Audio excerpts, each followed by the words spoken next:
ನನ್ನ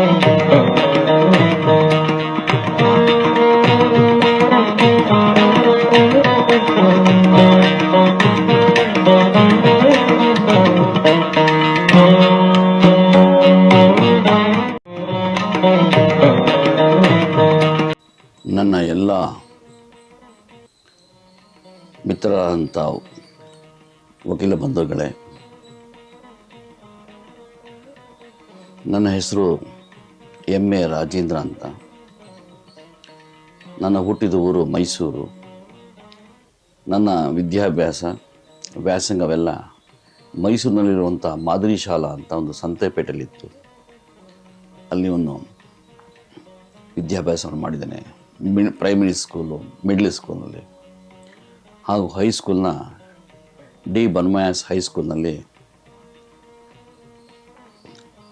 ನನ್ನ ವ್ಯಾಸಂಗವನ್ನು ಮಾಡಿದೆ. ಅಲ್ಲಿ ನನಗೆ ಮಿತ್ರರಾದಂಥ ಈಗಿನ ಜಪಾನಂದ ಸ್ವಾಮೀಜಿಗಳು, ಪಾವಗಡ ಸ್ವಾಮೀಜಿಯವರು, ಎ ಗ್ರೇಟ್ ಸೈಂಟ್. ನಾನು ಹೆಮ್ಮೆಯಿಂದ ಹೇಳ್ಕೊಳ್ತೀನಿ, ಅವರು ನನ್ನ ಕ್ಲಾಸ್ಮೇಟ್ ಆಗಿದ್ದರು, 8th ಸ್ಟ್ಯಾಂಡರ್ಡ್. ಸಾಯಂಕಾಲ ಹೊತ್ತು ಸಿದ್ದಪ್ಪ ಸ್ಕ್ವೇರ್ನಲ್ಲಿ ಇರುವಂಥ ದಕ್ಷಿಣ ಭಾರತ ಹಿಂದಿ ಪ್ರಚಾರದಲ್ಲಿ ರಾಷ್ಟ್ರಭಾಷಾ ವಿಶಾರದ ಪ್ರವೀಣ್ ಸಾಹಿತ್ಯರತ್ನ ಮಾಡಬೇಕಾದರೆ ಇದೇ ಕೊಳದಮಠದ ಸ್ವಾಮೀಜಿ, ಶಾಂತವೀರ ಸ್ವಾಮೀಜಿಗಳು ರಾಷ್ಟ್ರಭಾಷಾ ವಿಶಾರದ ಮಾಡಿದ್ರು. ಅವರು ನನ್ನ ಸ್ನೇಹಿತರಾಗಿದ್ದರು. ತದನಂತರ ನಾನು PUCಯನ್ನು JSS ಕಾಲೇಜ್ ರಾಮಾನುಜರಲ್ಲಿ ಕಾಮರ್ಸ್ ತಗೊಂಡು ಅಲ್ಲಿ ವ್ಯಾಸಂಗ ಮಾಡಿದೆ. ನನ್ನ ಸೌಭಾಗ್ಯ ಅಲ್ಲಿ ಈಗಿನ ಧರ್ಮ ಕಾರ್ಯದರ್ಶಿಯಾಗಿರೋಂಥ ಗೌರಿ ಸುಬ್ರಹ್ಮಣ್ಯ ಅವರು ನನ್ನ ಜೊತೆ PUCಯಲ್ಲಿ ಫಸ್ಟ್ ಇಯರ್ ಮತ್ತು ಸೆಕೆಂಡ್ ಇಯರ್ PUCನಲ್ಲಿ ನನಗೆ ಕ್ಲಾಸ್ಮೇಟ್ ಆಗಿದ್ದರು. ಅವರು ಇವತ್ತು ಮುಕ್ತಿನಾಗ ಅಂತ ಆಲದ ಮರ ಬೆಂಗಳೂರಿನಲ್ಲಿ ಬೃಹದಾಕಾರವಾಗಿ ಬೆಳೆದಿದೆ. ಮುಕ್ತಿನಾಗ ಅಂತ ಅದರದ್ದು ಧರ್ಮ ಕಾರ್ಯದರ್ಶಿಯಾಗಿದ್ದಾರೆ. ಸೊ ಇದರಿಂದ ನಾನು ಪ್ರಭಾವಿತನಾಗಿ ಹಾಗೂ ನನ್ನ ಲಾ ಗ್ರ್ಯಾಜುಯೇಷನ್ನ ವಿದ್ಯಾವರ್ತಕ ಲಾ ಕಾಲೇಜಲ್ಲಿ ಮಾಡಿದ್ದೆ. ಅಲ್ಲಿ ವಿದ್ಯಾವರ್ತಕ ಲಾ ಕಾಲೇಜಲ್ಲಿ ನಾನು ವ್ಯಾಸಂಗವನ್ನು ಮಾಡಬೇಕಾದ್ರೆ ಲಾ ಡಿಗ್ರಿ ಮಾಡಬೇಕಾದಾಗ ಅಲ್ಲಿ ನಮ್ಮ ಮಾನ್ಯ ಮುಖ್ಯಮಂತ್ರಿಗಳಾದ ಶ್ರೀ ಸಿದ್ದರಾಮಯ್ಯನವರು ಲಾ ಆಫ್ ಟಾಟ್ಸನ್ನು ತಗೋತಾ ಇದ್ದರು. ತದನಂತರ ನಾನು ಆಟೋಮೋಟಿವ್ ಆಕ್ಸಿ ಲಿಮಿಟಲ್ಲಿ ಕೆಲಸ ಮಾಡಿದ್ದೆ. MMC ಮಹೇಂದ್ರ ಕಂಪನಿಯಂದು ಅಲ್ಲಿ ಕೆಲಸ ಮಾಡಿದ್ದೇನೆ. ಜೊತೆಗೆ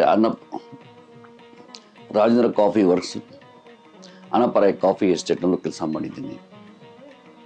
ಇದಾದ ಮೇಲೆ ಸುಮಾರು ಆಡಿಟ್ಸ್ಗಳ Shastri and company, chartered accountant Harihar and company, ಎನ್ನಾರ್ಮರದಲ್ಲಿ CA ಮಾಡಬೇಕು ಅಂತ ಅಲ್ಲೂ ಸ್ವಲ್ಪ ದಿನ ಪ್ರಾಕ್ಟೀಸ್ ಮಾಡಿದೆ. ಇದಾದ ಮೇಲೆ ನಾನು ವೈಶ್ಯ ಬ್ಯಾಂಕ್ನಲ್ಲಿ 1982ರಲ್ಲಿ ಜಾಯಿನ್ ಆಗಿದೆ. 2002ರಲ್ಲಿ VRS ತಗೊಂಡು ಈಗ ಒಂದು ಡೆಟ್ ರಿಕವರಿ ಟ್ರಿಬ್ಯುನಲ್ ಅಂತ ಏನು ಹೇಳ್ತಾರೋ ಅದನ್ನಲ್ಲಿ ಪ್ರಾಕ್ಟೀಸ್ ಮಾಡ್ತಾರೆ ಅಬೌಟ್ ಬ್ಯಾಂಕಿಂಗ್ ಬಗ್ಗೆ. ಸೊ DRAT ಅಂದರೆ ಡೆಟ್ ರಿಕವರಿ ಟ್ರಿಬ್ಯುನಲ್ ಅಂತ ಇಡೀ ಕರ್ನಾಟಕಕ್ಕೆ ಬೆಂಗಳೂರು ಒಂದೇ ಒಂದು ಕೇಂದ್ರ. ಆದರೆ ಇಡೀ ದೇಶದಲ್ಲಿ ಮೊದಲನೇದು ಡೆಟ್ ರಿಕವರಿ ಟ್ರಿಬ್ಯುನಲ್ ಆಗಿದ್ದು ಬೆಂಗಳೂರಿನಲ್ಲಿ. ಆವಾಗ ಫೌಂಡರು, ಅದರ ರೂಲ್ಸ್ ಆ್ಯಂಡ್ ರೆಗ್ಯುಲೇಷನ್ ಮಾಡಿದವರು ಡಿಸ್ಟ್ರಿಕ್ಟ್ ಜಡ್ಜ್ ಆಗಿರೋಂಥ ನಿಸಾರ್ ಅಹಮದ್ ಅವರು, with great tribute to him, now he is no more. ಅವರು ಅದನ್ನು ರೂಲ್ಸ್ ಆ್ಯಂಡ್ ರೆಗ್ಯುಲೇಷನ್ ಫ್ರೇಮ್ ಮಾಡಿ ಡೆಟ್ ರಿಕವರಿ ಟ್ರಿಬ್ಯುನಲ್ ಬೆಂಗಳೂರನ್ನ ಅವರು ಉದ್ಘಾಟನೆ ಮಾಡಿದ್ರು. ಇದಾದ ಮೇಲೆ ಇಡೀ ದೇಶದಲ್ಲಿ debt recovery tribunal Madras, ತಮಿಳ್ನಾಡಲ್ಲಿ, Kerala, Madhya Pradesh ಎಲ್ಲ ಕಡೆ ಬೇರೆ ಬೇರೆ ಡೆಟ್ ರಿಕವರಿ ಟ್ರಿಬ್ಯುನಲ್ ಆಗಿದೆ. ಇದರಲ್ಲಿ ಯಾವುದೇ ಥರ ಆರ್ಡರ್ ಆಗಿದ್ರು ಡೆಟ್ ರಿಕವರಿ ಟ್ರಿಬ್ಯುನಲ್, ಅದಕ್ಕೆ appeal debt recovery appellate tribunal ಅಂತ ಇದೆ. ಅದು ನಮ್ಮ ಕರ್ನಾಟಕಕ್ಕೆ ಜೂರಿಸ್ಡಿಕ್ಷನ್ನು ಚೆನ್ನೈ ಬರುತ್ತೆ. ಚೆನ್ನೈಲಿ debt recovery appellate tribunal Madras, Kerala, Karnataka, ಸ್ವಲ್ಪ ಪಾರ್ಟ್ ಆಂಧ್ರನೂ ಅಲ್ಲಿ ಪ್ರಿಫರ್ ಮಾಡಬೇಕಾಗತ್ತೆ ಡೆಟ್ ರಿಕವರಿ ಅಪೆಲೇಟ್ ಟ್ರಿಬ್ಯುನಲ್. ಮುಂಚೆ ಬ್ಯಾಂಕ್ನವರು RDB ಆ್ಯಕ್ಟ್ ಪ್ರಕಾರವಾಗಿ ವಸೂಲಿಯನ್ನು ಮಾಡ್ತಾಯಿದ್ರು ಪಬ್ಲಿಕ್ ಮನಿ ಅಂದ್ಕೊಂಡು. ಯಾಕಂದರೆ ಸಾಲಗಳು ಯಾವಾಗ ಮಾಡಿರ್ತಾರೋ ಅಲ್ಲಿ ಡಿಫಾಲ್ಟ್ ಆದಾಗ ಅದನ್ನು ರಿಕವರಿ ಮಾಡಬೇಕಾದ್ರೆ ಒಂದು RDB ಆ್ಯಕ್ಟಲ್ಲಿ ಸೆಕ್ಷನ್ 19ನಲ್ಲಿ ಒಂದು ಒರಿಜಿನಲ್ ಅಪ್ಲಿಕೇಶನ್ OA ಅಂತ ಹಾಕ್ತಾಯಿದ್ರು. ಮುಂಚೆ ಅದು 10 ಲಕ್ಷ ಆಯಿತು, ಈಗ 20 ಲಕ್ಷ ಮಾಡಿದ್ದಾರೆ. ಸೊ 20 ಲಕ್ಷದ ಮೇಲ್ಪಟ್ಟದ್ದು ಮಾತ್ರ ರಿಕವರಿ ಸೂಟ್ ಅಂತ ಹಾಕ್ತಾರೆ under section 19 of the RDB ಆ್ಯಕ್ಟಲ್ಲಿ DRTA. ಆದರೆ ಸ್ಪೀಡಿ ರಿಕವರಿಗೋಸ್ಕರ ಸರ್ಫಾಸಿ ಆ್ಯಕ್ಟ್ ಅಂತ 2002ನಲ್ಲಿ ಅಮೆಂಡ್ಮೆಂಟ್ ಆಯಿತು. ಈ ಸರ್ಫಾಸಿ ಆ್ಯಕ್ಟ್ ಒಂದು ಸ್ಪೆಷಲ್ ಎನಾಕ್ಟ್ಮೆಂಟು. ಇದಾದಮೇಲೆ 2004ಅಲ್ಲಿ ಅದನ್ನು ಅಮೆಂಡ್ಮೆಂಟ್ ಆಯಿತು ಮಾಡಿಯಾ ಕೆಮಿಕಲ್ಸ್ ಒಂದು ಜಡ್ಜ್ಮೆಂಟ್ ಮೇಲೆ. ಅದಾದಮೇಲೆ 2016ನಲ್ಲಿ 2016 ಅದು ಅಮೆಂಡ್ಮೆಂಟ್ ಆಯಿತು. ಈ ಸೆಕ್ಯುರಿಟೇಷನ್ ಆ್ಯಕ್ಟಲ್ಲಿ ಏನಪ್ಪ ಅಂದರೆ ಒಬ್ಬ ಆಥರೈಸ್ ಆಫೀಸರ್ ಅಂತ ಅಪಾಯಿಂಟ್ ಮಾಡ್ತಾರೆ. ಯಾರು scale 4 and above chief manager ಯಾರು ಡೆಸಿಗ್ನೇಟ್ ಇರ್ತಾರೋ ಅವ್ರನ್ನ ಅಪಾಯಿಂಟ್ ಮಾಡಿ ಒಂದು ರಿಕವರಿಗೆ ಯಾರ್ಯಾರ ಕೇಸಲ್ಲಿ ಡಿಫಾಲ್ಟ್ ಆಗಿರ್ತಾರೋ ಆ ಅಕೌಂಟ್ಗಳನ್ನ NP ಅಂತ ಮಾಡಿ ನಾನ್ ಪರ್ಫಾರ್ಮಿಂಗ್ ಅಸೆಟ್ ಅಂತ ಮಾಡ್ತಾರೆ. ನಾನ್ ಪರ್ಫಾರ್ಮಿಂಗ್ ಅಸೆಟ್ ಅಂದರೆ ಯಾರು 90 ದಿನದಲ್ಲಿ ತಮ್ಮ ಇಂಟ್ರೆಸ್ಟು ಇಲ್ಲ ಇನ್ಸ್ಟಾಲ್ಮೆಂಟ್ ಕಟ್ಟದೇ ಇದ್ದಾಗ ಅದನ್ನು ನಾನ್ ಪರ್ಫಾರ್ಮಿಂಗ್ ಅಸೆಟ್ ಅಂತ ಮಾಡಿ ಅವ್ರ ಅಕೌಂಟ್ನೆಲ್ಲ ರಿಕಾಲ್ ಮಾಡಿ ಕ್ಯಾನ್ಸಲ್ ಮಾಡಿ ಒಂದು ಡಿಮ್ಯಾಂಡ್ ನೋಟಿಸ್ ಅಂತ ಇಶ್ಯೂ ಮಾಡ್ತಾರೆ 13(2)ನಲ್ಲಿ. ಅದಕ್ಕೆ 60 days ನೋಟಿಸ್ ಕೊಡ್ತಾರೆ. ಆ 60 days ನೋಟಿಸ್ ಆದಮೇಲೆ ತಾವುಗಳು ತಮ್ಮ ಅಬ್ಜೆಕ್ಷನ್ಗಳನ್ನು ಹಾಕ್ಬೋದು 13(3) ಪ್ರಕಾರವಾಗಿ. ಆಮೇಲೆ ಬ್ಯಾಂಕ್ನವರು ಅದಕ್ಕೆ ರಿಪ್ಲೈ ಕೊಡಲೇಬೇಕು ವಿತಿನ್ 15 daysನಲ್ಲಿ. ಅದಕ್ಕೆ 13(3)A ಬರುತ್ತೆ ಪ್ರಾವಿಷನ್ನು. ಇದಾದಮೇಲೆ ಪೊಸಿಷನ್ ನೋಟಿಸ್ ಅಂತ ಇಶ್ಯೂ ಮಾಡ್ತಾರೆ, ಅದು 13(4)ಅಲ್ಲಿ ಇಶ್ಯೂ ಮಾಡ್ತಾರೆ. ಆ ಪೊಸಿಷನ್ನು ವಿತಿನ್ 7 daysನಲ್ಲಿ ಪೇಪರ್ ಪಬ್ಲಿಕೇಶನ್ ಹಾಕಲೇಬೇಕು. ಇಟ್ ಶಾಲ್ ಬಿ ಅಂತ ಮ್ಯಾಂಡೇಟ್ರಿ. ಅದು ಪೇಪರ್ ಪಬ್ಲಿಕ್ 2 ಪೇಪರು, ಒಂದು ಕನ್ನಡ ಒಂದು ಇಂಗ್ಲೀಷು. ಸಪೋಸ್ ಪ್ರಾಪರ್ಟೀಸ್ ಏನಾದರೂ ತಮಿಳ್ನಾಡಲ್ಲ ಇದ್ದರೆ ತಮಿಳ್ ಪೇಪರಲ್ಲಿ, ಕೇರಳದಲ್ಲದೆ ಮಲಯಾಳಂನಲ್ಲಿ, ಮಹಾರಾಷ್ಟ್ರದಲ್ಲದೆ ಮರಾಠಿಲಿ 2 ಪೇಪರ್ ಹಾಕಲೇಬೇಕು ಯಾವ ಪ್ರಾಪರ್ಟಿ ಎಲ್ಲಿದೆಯೋ ಅಂತ. ಈ ಡಿಮ್ಯಾಂಡ್ ನೋಟಿಸ್ನ ನೀವು ಸರ್ವ್ ಮಾಡಲೇಬೇಕು. ಸಪೋಸ್ ಡಿಮ್ಯಾಂಡ್ ನೋಟಿಸ್ ಯಾರಾದರೂ ತಗೊಳ್ಳಿಲ್ಲ ಅಂದರೆ ಅದನ್ನು ಪೇಪರ್ ಪಬ್ಲಿಕೇಶನ್ ಹಾಕಬೇಕು. ಅದನ್ನು ಗೋಡೆ ಮೇಲೆ ಆ ಡಿಮ್ಯಾಂಡ್ ನೋಟಿಸ್ನ ಆ ಪ್ರಾಪರ್ಟಿ ಮೇಲೆ ಬಂದು ಅಂಟಿಸ್ಬೇಕು. ಇಲ್ಲ ರಿಟರ್ನ್ ಆಗಿರೋ ಕವರ್ಸ್ಗಳನ್ನ ಪ್ರೊಡ್ಯೂಸ್ ಮಾಡೋದು ಕೋರ್ಟ್ಗೆ.